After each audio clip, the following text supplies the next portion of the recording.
Agora eu vou separar esse vídeo em dois pedaços. Primeiro, a gente vai falar de uma transformação que é endotérmica, e depois eu vou fazer a mesma coisa para uma transformação que é exotérmica, porque aí eu preciso que você compare. Vamos lembrar que o ponto de partida é sempre o reagente e o ponto de chegada é sempre o produto. Vamos imaginar uma reação genérica A mais B que dá C. Tudo bem que A e B estão fazendo o papel de reagente, C está fazendo o papel de produto. Qual é o pulo do gato? O calor tem sempre sinal positivo. Ou o calor é absorvido ou o calor é liberado. Então eu vou dizer que A mais B mais calor está dando C. Aí nós vamos combinar uma coisa. Eu quero que você observe isto aqui. Repara que o calor pertence ao reagente. O reagente é o sistema inicial. Calor pertence ao sistema inicial. O calor é absorvido. Então, esta reação é uma reação endotérmica. Mas eu tenho uma outra maneira de representar isso. Eu posso representar desta forma: A mais B dando C.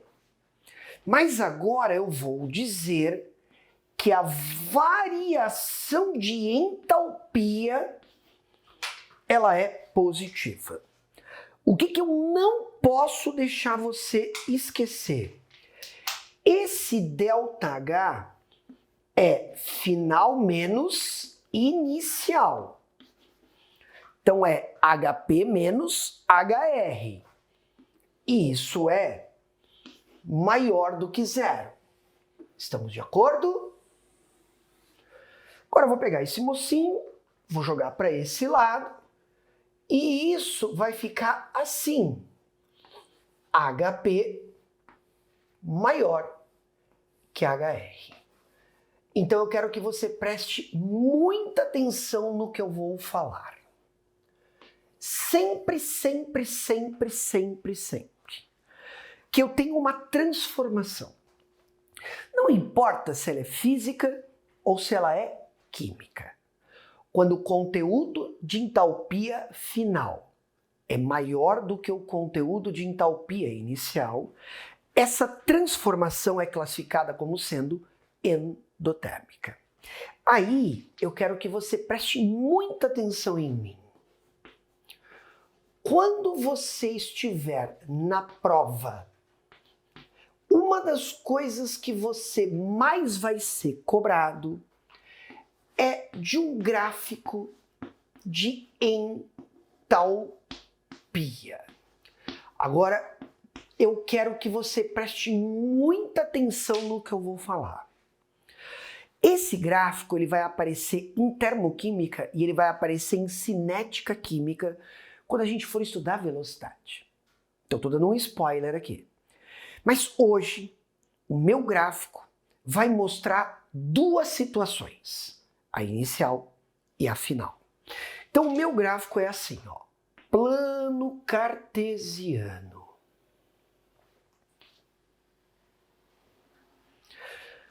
No eixo Y, quem nós vamos colocar? Nós vamos colocar conteúdo de entalpia. E agora você vai me ajudar. Eu disse para você que conteúdo de entalpia é conteúdo de energia.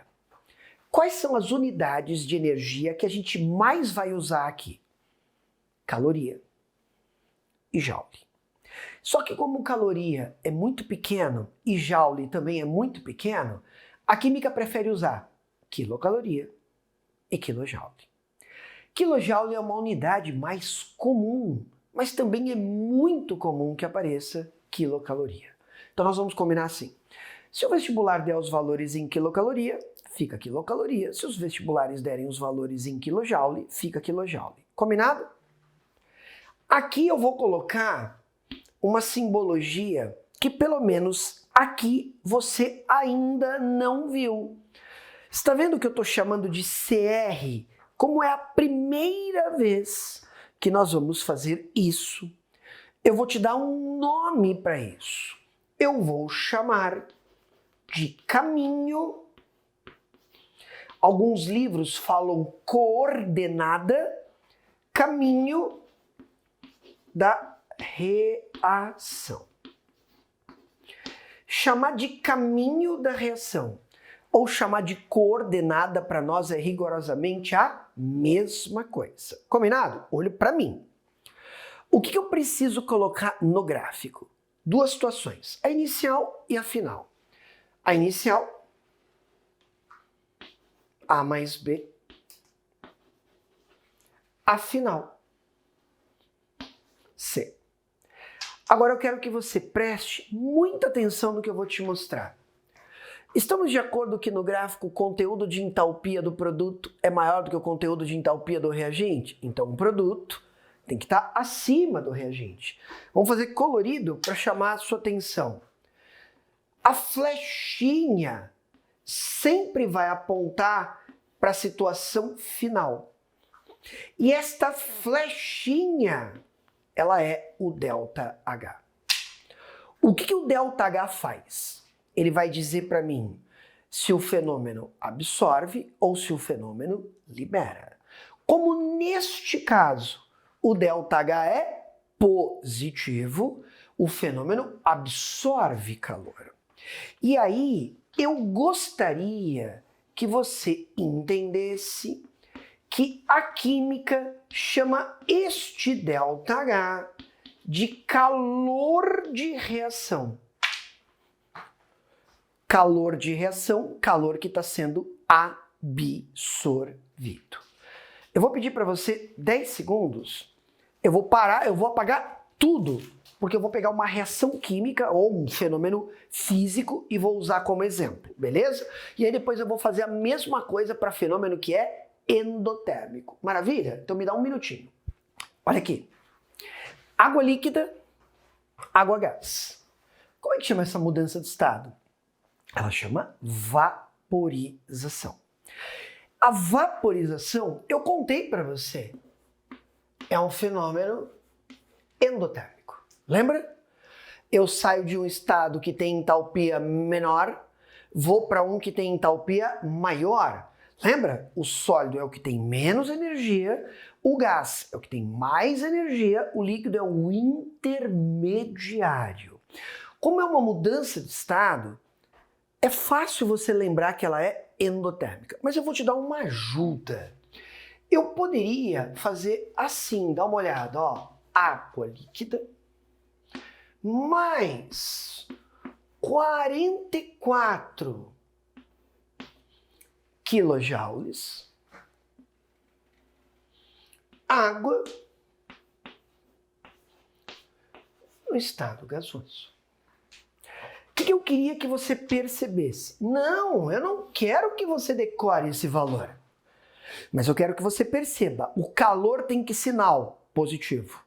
Ele pertence à situação inicial. Traduzindo, isso é um fenômeno endotérmico. Mas se eu quisesse, eu poderia fazer isso assim, ó, água líquida, água gás. Aí eu vou escrever ΔH. Vou fazer questão de colocar o mais. Por quê? Porque eu quero dar ênfase ao fato de que o ΔH é positivo e que, portanto, o fenômeno é endotérmico. 44 quilojoules.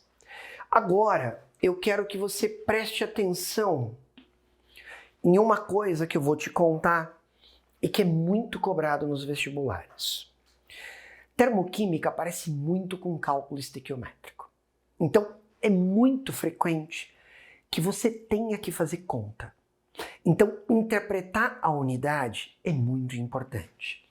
Então eu poderia escrever isso assim, dá uma olhada. ΔH igual mais 44 quilojoules para cada mol de água. O que significa isso?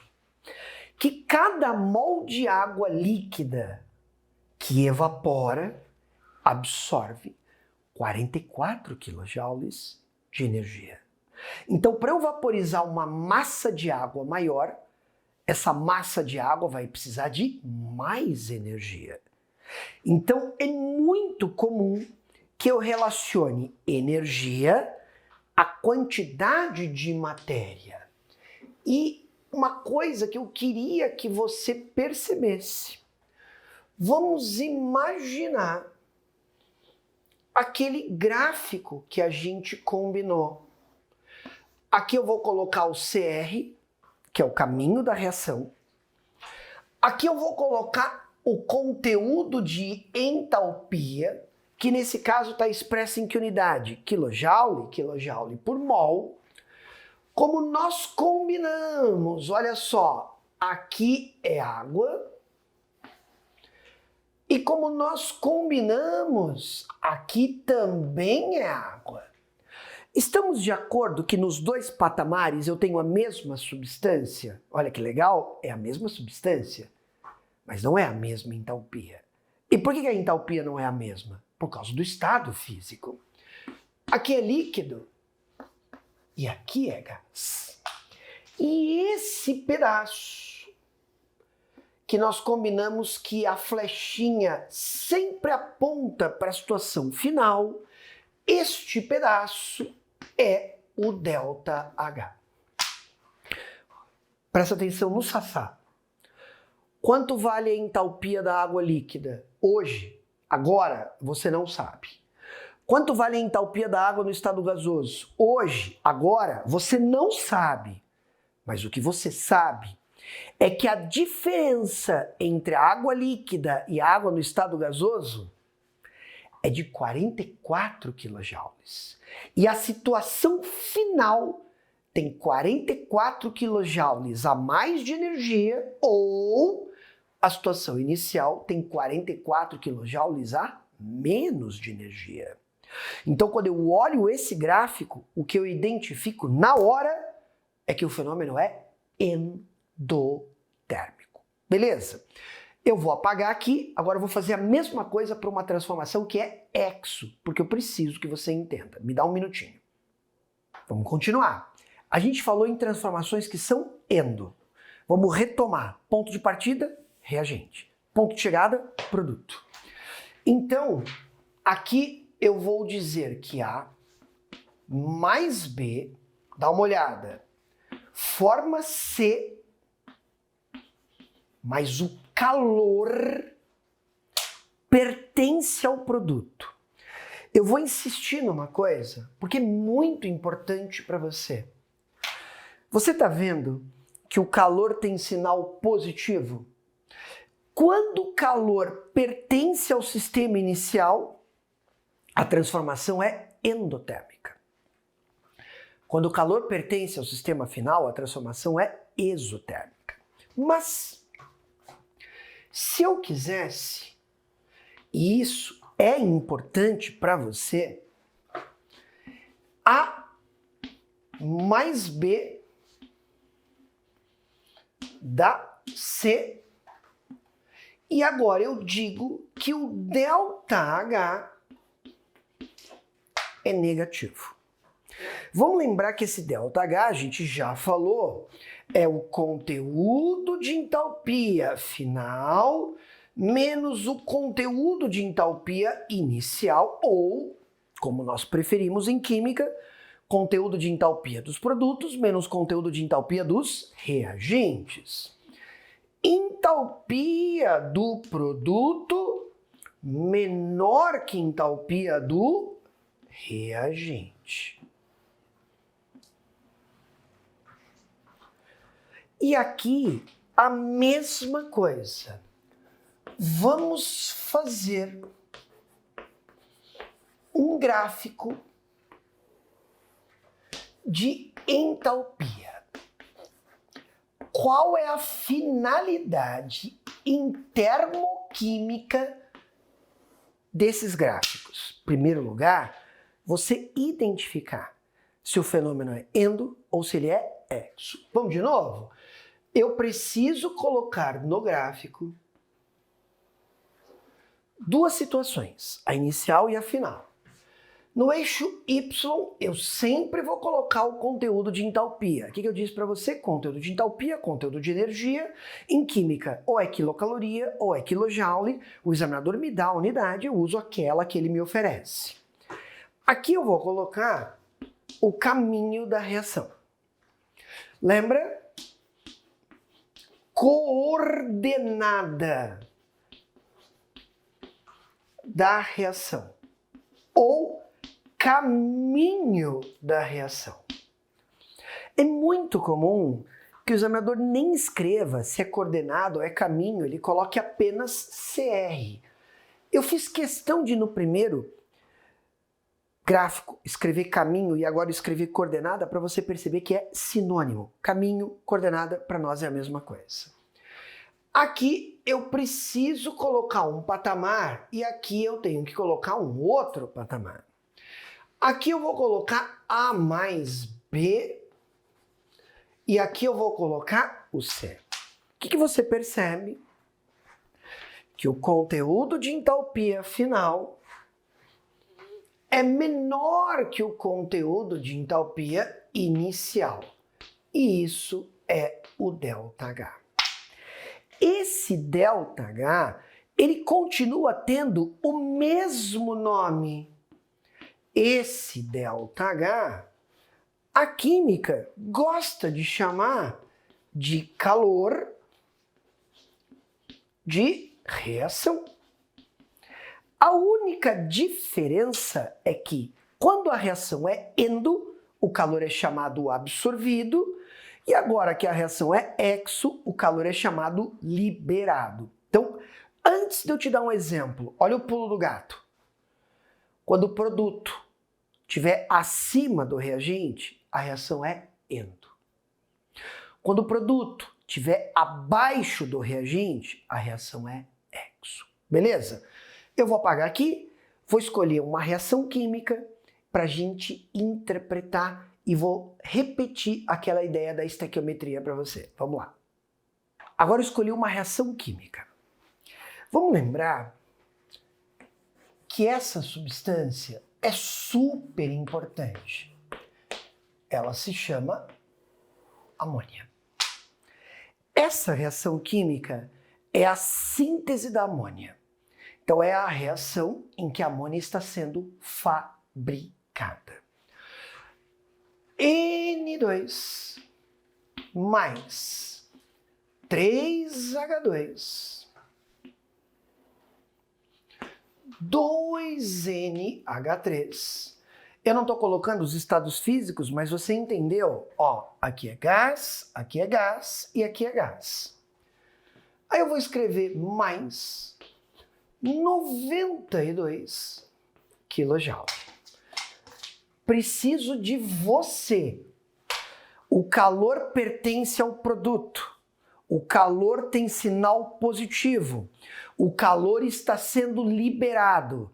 A síntese da amônia é uma reação exotérmica. Mas, como a gente combinou, se eu quisesse, e o examinador vai fazer isso com frequência,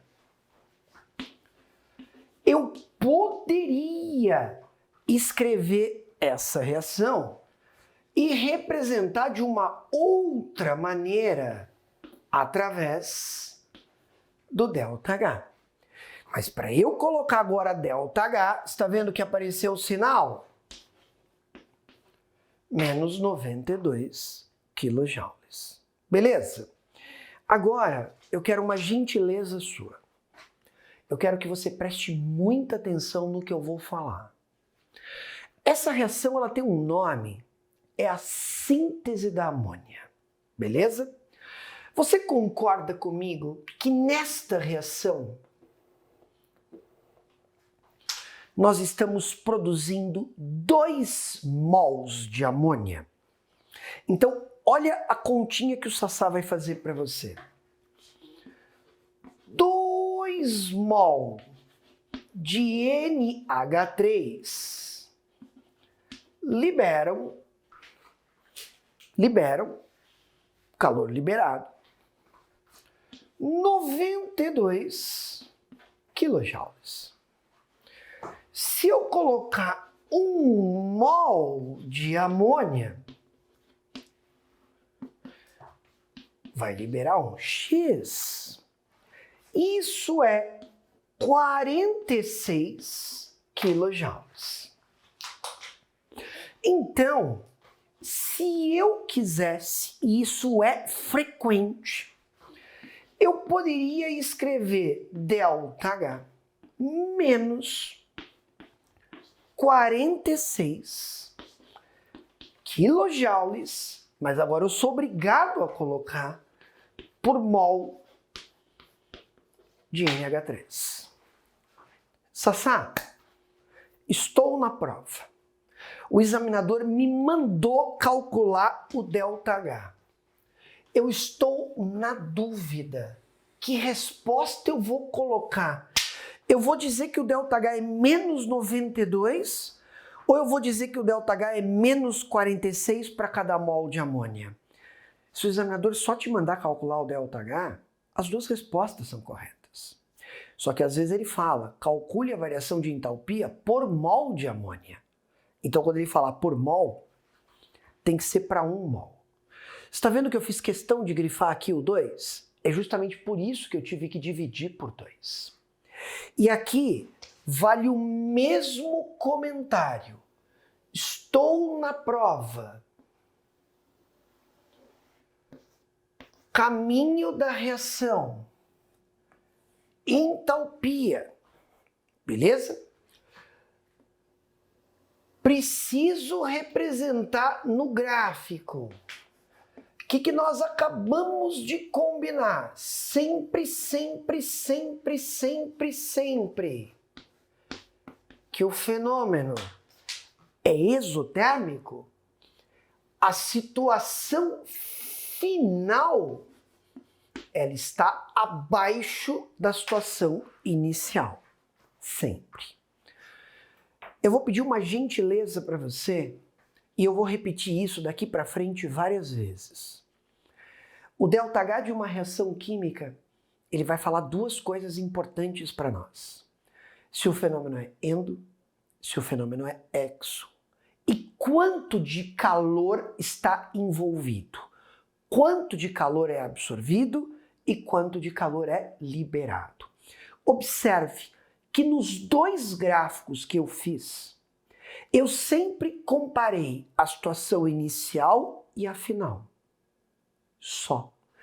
Quanto de entalpia é isso? Não sei. Quanto de entalpia é isso? Eu não sei. Mas eu conheço a diferença. E esta diferença me faz enxergar se o fenômeno absorve ou se o fenômeno libera. Parece pouca coisa, mas esse vídeo é super importante para que a gente possa fazer coisas mais difíceis daqui para frente. E preste atenção nesta ideia, porque nós vamos usar ela em estequiometria com frequência. Combinado? Então por hoje, por agora, por esse vídeo, é isso. Um forte abraço para você.